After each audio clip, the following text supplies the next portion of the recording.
भाग आहे ना एकदम पूर्ण. आणि वाघ मग कोणत्या टिकून येतो? इकडून पण जातो का? सगळ्या बाजूंनी. हां. आणि काल नेमकं कोणत्या टायमाला आहे? हां, म्हणजे ह्याच टायमाला का? या टायमाला आवाज येत होता काल? हां हां हां ना. हां हां हां हां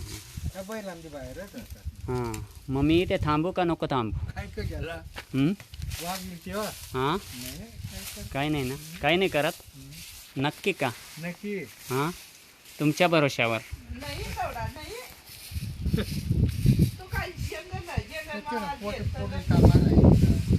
तो फक्त कसं सुनात राहिना, कुठं बकरा किंवा इथं घरमुळे राहिना पण आता नरभक्षक पण झालेले आहेत ना, हल्ला केलेला. माझ्या एका विद्यार्थ्याला ठार मारलं त्याने. आपणाला ना पेट मग हां.